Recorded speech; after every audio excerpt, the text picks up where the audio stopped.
America is home to 33 million small businesses, the beating heart of communities across the country. And proof that the American dream is still alive. This is a show about those dreamers and doers and the communities they serve. Their real life stories. Their struggles and successes. Their grit, determination, and passion. And the people who fight to keep their American dream alive. I'm Alfredo Ortiz. I'm Elaine Parker. And it's time for another episode of Main Street Matters, America's small business megaphone. Hello and welcome to another episode of Main Street Matters, America's small business megaphone. I'm Jordan Bruneau, Vice President of Job Creators Network. Today we're joined by Mattias Gugel. Mattias is the Director of State External Affairs for the National Taxpayers Union. In this role, he researches, communicates, and advances sound policy at the state levels nationwide. Mattias, thank you very much for joining us on Main Street Matters today. Yeah, thanks for having me. Great. Mattias, it's an interesting time for tax policy because we have this movement at the federal level to expand the Taxes and Jobs Act, but actually where a lot of the real action's been over the last few years has been at the state level.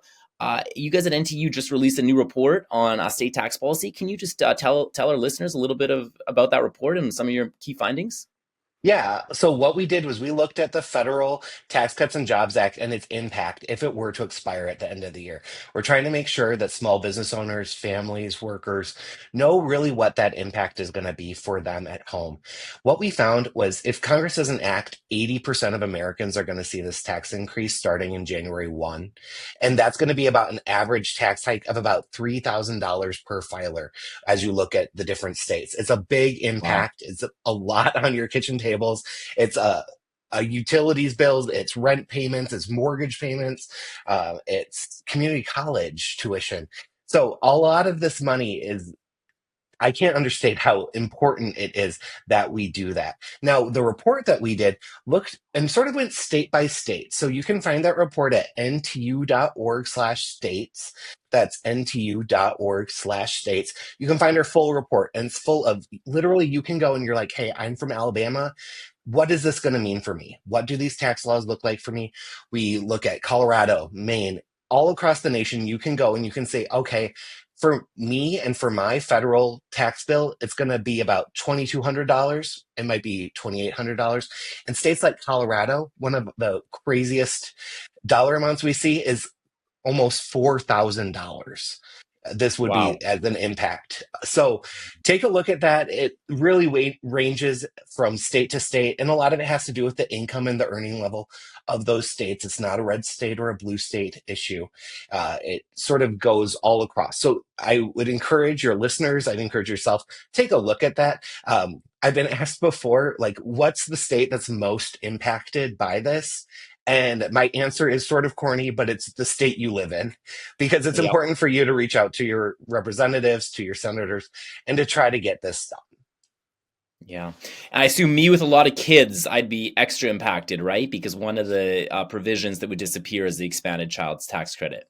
Oh, definitely. That tax credit was expanded to help families, and it would be slashed from $2,000 to $1,000 at the end of the year if these aren't re-upped through either one big, beautiful bill or a different vehicle that we might see federally. It's important because, I'm not a parent yet. I hope to be someday. I hope to be a dad.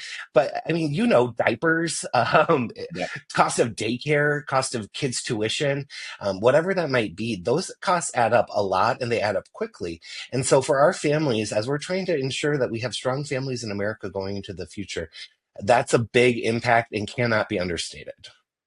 That's great. Well, we're all excited to see the House Republicans bill released this week, which expands the child tax credit even further and doubles down on a lot of the tax cuts of the 2017 Tax Cuts and Jobs Act. Have you had a chance to look at that at all and have any idea of what that would do to help people even further if that gets passed?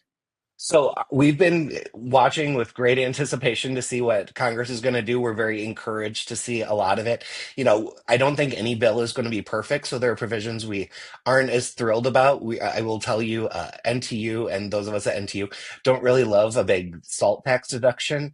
So there are certainly things that we get to work out in the end, and we want to make sure that we're not just looking at these tax cuts, that we're looking at future spending, that we're looking at cutting, that we're making sure that government is living within its means the same way our families do. So we've taken a look. We're very excited about the possibility. We know that there's a lot of work to do yet. Like, obviously, we've seen the announcement in the House, but there's a lot to do in the Senate. I was even reading, I'm from Wisconsin. And I was Mhm. reading an op-ed from our own home senator, Ron Johnson, earlier today, and he's not so thrilled yet. So we need a lot of work to do to make Yeah. sure all the I's are dotted, T's are crossed, and we get everyone on board that we can, because there are really slim margins in Congress still. Yeah, absolutely. I'm across the lake from you here in Michigan, so we'll have to Oh, battle I'm it out very sometime. sorry. You guys have a lot of work to do. We've seen that state just go backwards in the last couple of Yeah, years. it's been really disappointing. I'm in Justin Amash's old district, and it's been disappointing seeing it go in such a non small business direction. And I'm hoping with a lot of work we can revert it. We can revert it back. But so getting back to the big tax savings from the Tax Cuts and Jobs Act with your report, what are you finding are some of the main savings drivers for families in addition to what we already mentioned, the child tax credit? Well, for families, one of the biggest things is the standard deduction. And so when we've seen that standard deduction increase and we've seen taxes become more simple for families to file, that's a huge thing. And that would automatically go away at the end of the year if nothing happens. What's also important to note is not only is the federal deduction going to get rid of, but in 10 different states across the nation, the state standard deduction is directly tied to the federal one. So if the federal deduction shrinks, so does the state's. So that's a middle class Hmm. family in Missouri or Montana that doesn't just lose their federal tax break, but their state taxes go up too without any sort of notice or any recourse. Just at the end of the year, it automatically happens. So taxpayers are going to be penalized for doing what 90% of us do, which is take the standard deduction. Right. Right. Interesting. So, in addition, I kind of teased this at the beginning, but in addition to all this movement that's happened at the federal level over the past several years, there's just been a real laboratory of democracy in the states of cutting taxes. I mean, I've seen Iowa cut by half, a bunch of states adopt flat taxes. Can you give us a little bit of lay of the land of what are some of the exciting developments across the country on the state level? Yeah, we're very excited. We're seeing a lot of different things. We're seeing Uh, some of the broader trends, so not to get into specific states, we're seeing a lot of states that are really looking at flat taxes. And even though they might not be able to deliver them right away, they're moving toward a flat tax. We've seen wonderful leadership in states like Iowa that have moved that way and are trying to now eliminate income taxes. So I think broadly, when it looks at what's happening in your family, we are seeing great positive impacts in our states. That said, there's a lot that we can do yet. Uh, One of my coworkers is a small business owner, and when she went through the pandemic, she was looking at this payroll taxes she was paying. Now, the state payroll taxes, and looking at them, and she's a small business owner, and she owns a couple of hair salons, and she's like, "This is out of control how much I am paying in payroll taxes." So, something we at Hmm. NTU have really been working on recently is sounding the alarm on what we can do for payroll taxes, try to reduce them, looking at a lot of fraud that happened. There's millions, hundreds of millions of dollars that have been lost to fraud just around COVID in our uninsurance or our unemployment insurance programs. And so taking a look at the fraud that's happening there, trying to make sure that we have unemployment to be that safety net. But in times of maybe good times, maybe we should reduce the weeks. And so we're starting to see states too look at this sliding scale, so that when times are good, when jobs are aplenty, when people can find it, maybe we have unemployment be a little bit less because it's easier to find a job in your state. But if Yeah. times get a lot worse, we understand that there is a need for that. So to try to set up sort of an automatic sliding scale, because something that's important too is we increased a lot of these unemployment benefits during the pandemic. Because we saw the need, right? Like families needed them. Uh, we were hurting as a nation. And so in order to do that, we reacted and we expanded government. A lot of that hasn't shrunk back yet.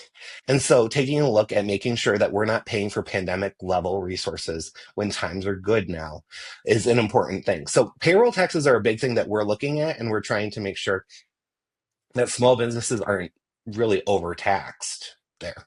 Yeah, well, we appreciate that. I mean, Job Creators Network, we are look on the lookout for small businesses all the time, and we hear that these fees and taxes that don't necessarily make the headlines are such a burden, and the unemployment insurance tax is a huge one of them. That payroll tax. Can you educate us a little bit on that tax? Is that is that a couple percent of the workers' wages, or what is a general payroll tax for the employer side that on that aspect?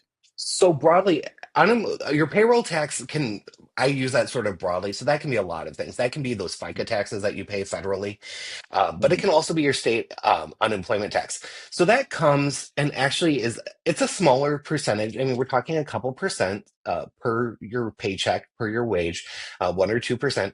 And that's constantly going to pay for in case you were to lose your job, it goes into the fund, right? So, I mean, it works like insurance works. It's very Mhm. understandable that we might want that to happen. Something that's important for work, small businesses get this, right? So, I'm talking to a podcast of people, business owners that actually write the checks. Something that I spend a lot of my day doing is your workers don't understand that you're paying Right. those taxes too. They Right. don't understand that on the other side of that check, what something that's not itemized, well, people don't even get checks anymore. Let me start Right. there. People don't see the breakdown of their social security tax, their FICA tax, their state income tax. They're not looking at that because they're just doing automatic deposit. So it's important for us to educate our employers, educate our friends, our neighbors on how much money they're actually paying in taxes. But beyond that, I think it's important that workers also let their employees know this is how much I'm paying to employ you too. Like that's double the cost.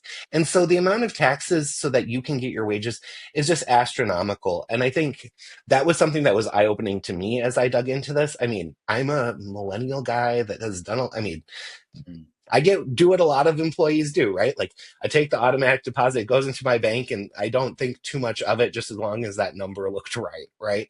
Yeah. Um, but making sure that you're really digging in and looking at those percentages, I think you get a really good idea of how much that is. Now, a lot of that's in federal entitlements, and I'm not going to be crazy to try to suggest that we're going to fix any of those things overnight. But I'm a state affairs guy for NTU. So, National Taxpayers Union, I get to lobby in state capitals across the country advocating for relief for taxpayers. Hmm. And so one of the things I get to do is I get to say, hey, let's look at how your state, Iowa, how your state, Wisconsin, how your state, Florida does this. How can we improve that? How can we do this so that your business owners get to keep more of that money and invest that in growing their business, in making life better for their employees through wages or through better benefits or hiring that worker so their workload is a little less and that they can make things manageable? Uh, it, I can't understate enough the importance of making sure that we're reducing payroll taxes across our nation and especially in state government. Yeah, I think the unemployment insurance tax that just the employer pays is a really pernicious one because you're right, the employee doesn't see it and thinks that the employer is paying it. But of course, what's happening is it's coming out of the earnings that the employee would have made otherwise, or at least a significant portion of it. So educating employees on that employer tax is very, very important and hopefully can help build momentum to reduce that, because otherwise you're right, it's just another tax on the businesses that nobody will see. Certainly. And you talked a little bit earlier about the taxes and fees that small businesses are getting hit with. I'd like to Mhm. get on my soapbox for just a second and talk about Mhm. fees for a second. And I think it's Mhm. important to understand the difference between what government is doing with taxes and fees. And sometimes we call things fees, which are the things that we might have because we contracted with another business and we're using their services and we're utilizing the things they have. And those are part of the cost of doing business. Now, they're not mandatory because government's not making us do that. And one of the things that we're seeing right now with small businesses is actually a mistake in how credit card fees are collected and trying to pretend that they're taxes when really they are a business agreement between businesses and credit card companies in order to make sure that payment networks are there and that they're reliable, that cybersecurity is strong, and make sure that there's less fraud in the system. Make sure that when someone from Oregon comes to your small business in Alabama, when they tap their card, when they swipe their card, whatever that is, that's successful. And I think we're unfortunately seeing a big war against these fees. And it's mistaken. And really, what it's going to do is, I think that those costs are still going to get passed on to the small business owner no matter what. I don't think we're going to see those eaten up in any ways. Because we're seeing states try to regulate these, trying to cap them in some way, shape, or form, trying to ban them altogether. We're seeing it in Illinois right now. They passed a ban on interchange fees for tax and tips, and it's backfiring. And small businesses are now paying those prices because they're not getting eaten up. The costs are going to shift somewhere, and our big box manufacturers, sure, like they have the negotiating power to do this. They really want to make sure that this is eliminated. A lot of our small businesses don't have the networks, don't have the coalitions to have that same negotiating power, although it is a private contract that they're entering when they do decide to accept these credit cards.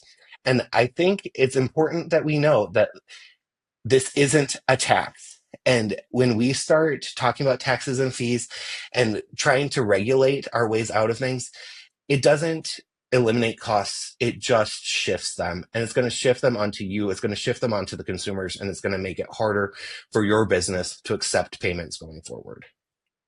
Yeah, I mean, I think the real solution to this is more competition. I mean, it's ridiculous that in America we have a duopoly of credit cards that manage everything, and we desperately need more competition in the credit card industry so that people can bid lower fees. A new credit card upstart can come in and say, "Okay, we'll only charge you 1% internet network fee," and I think that's the free market at work, and hopefully that's the solution here. Exactly. And we need the free market to work. We don't want government getting involved, picking winners and losers in contract disputes. And I think it's Hmm. important that we start looking at it in those terms because those things can always turn around. The winners of today aren't always the winners. And I think we need to understand that. So I did want to get on that soapbox for a little while because I know we talk about it. I know that it's a big part, like it's a big dollar amount, but it goes in making sure our economy runs smoothly, making sure e-commerce can run smoothly, making sure that your Etsy store, you can actually collect those fees online. It's a big part of it. And I think lawmakers don't always see the potential downsides of doing something because it sounds like it's been sold in a good, shiny, tied up present for them as a way to help small businesses. And I think there's a lot of unintended consequences that we need to look at. Yeah. No, that's why I think we always go back to the answer on any of these thorny issues is more competition, more free market. Ending this. I mean, you have it in another thing that's a huge hurt for small businesses, healthcare. Again, you have these oligopolies, and it's very, very difficult to have more competition. But swipe fees are a massive expense for our small businesses, and there needs to be a solution to inject more Well, and competition. if I may, like rent, utilities, all sorts of these things are massive costs for our small businesses. And I think we've somehow chosen swipe fees as this one magical solution for small businesses. And I don't think it's going to end up that way because you're also going to see small businesses that rely on points or rewards or cash back in any sort of way to reinvest back into their business or make things smaller. Those things are at risk as too when we are looking at regulating these interchange fees. Well, that's the consumers, right, who get the points. The small businesses don't get points from Small that. businesses use credit cards too. They're doing it and they're reinvesting it in product, reinvesting it in new inventory, investing it in some of the travel that they have to do. Yeah, those costs aren't just on consumers. Right. Well, yeah, I think let's agree that to more competition, and I'm hoping that within the next decade, credit card payments look more like how we're the burgeoning payment industry that we're doing peer to peer. You've got Venmo, you got Zelly, you have Cash App. I just think it's antiquated and ridiculous that still in this day and age we just have MasterCard and Visa.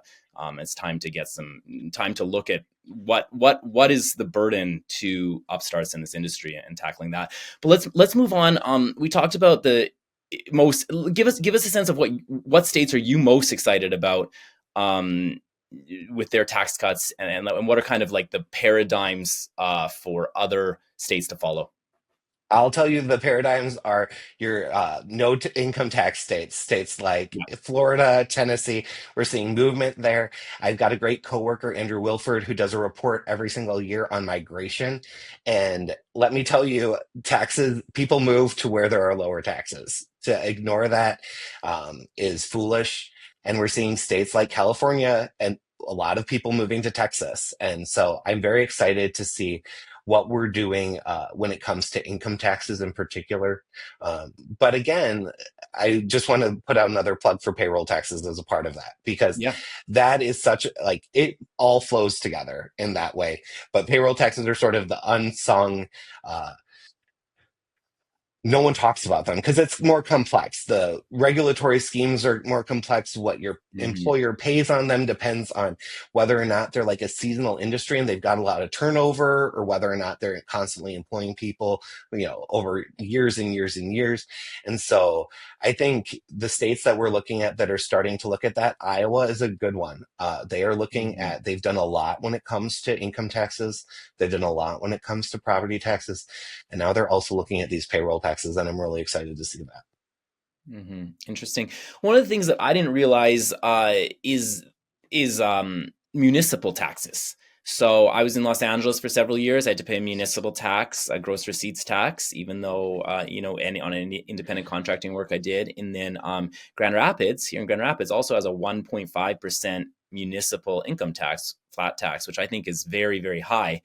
And it just doesn't seem like there's much of a coalition to push back on these tax hikes. But what you notice, or what these high taxes, what you notice is that a huge number of businesses are located just on the other side of the city limit, obviously to try to avoid this 1.5% expense, which for some businesses is their profit margin.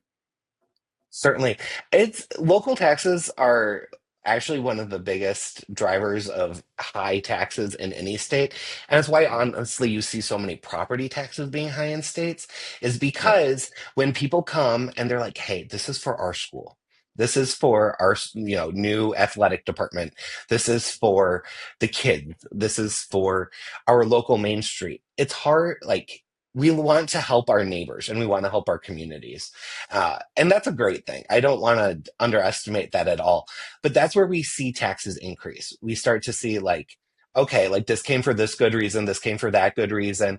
And at what point are we going to put a limit on this? So I think when we look at referenda in particular, they can be out of control. And I think looking at what we can do to try to make sure that local governments are also living within their means, and that they're being smart and they're being fiscally attentive, and that voters are wise on what's happening, because a lot of this can be sold in again, a really beautiful package, a shiny silver present of like, here, we're going to save this community. Meanwhile, we're paying for them in all sorts of ways, including making it more difficult for startups, making it more difficult for our small business owners that are paying property taxes, making it more difficult to sell goods because we've got these municipal sales taxes, or they're trying to, are seeing more and more local governments, municipalities trying to regulate utilities in different ways and trying to tax them here and there as just a way to, they're like, this is an easy way for money. Meanwhile, again, just like when I was talking about the interchange fee issues, costs don't shift, or costs shift, they don't go away. And I think that's important for listeners to understand. Usually I like to try to have a fun last question, but I'm going to hit you with kind of what a lot of people eyes may glaze over. But can Oh, you discuss bonds? Okay, we always are requested to pay these bonds. How does that affect taxpayers at the state and local level?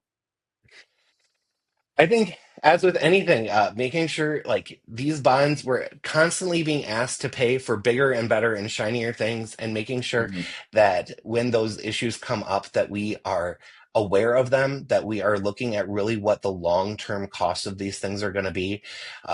I think that's important to when we're looking at our different spending projects and being aware. Citizens being aware, small businesses being aware, and being vocal in their governments is impactful. A lot, our congressmen listen to you. So I used to work in the Wisconsin State Senate, and I will tell you the squeaky wheel does get the grease. When you're calling, when you're constantly there, your representatives, your senators want to hear from you, and they want to do what's best for their citizens. And so being informed, being able to understand what's happening, and then going and engaging on that is a wonderful way for our taxpayers and small businesses to get engaged. Well said. Mattias, thank you very much for taking the time to join us today on Main Street Matters. Main Street Matters is part of the Salem Podcast Network. New episodes debut every Wednesday and Friday. And check out the show on Job Creators Network, YouTube, and Rumble channels. Goodbye for now. We'll be back soon with another episode.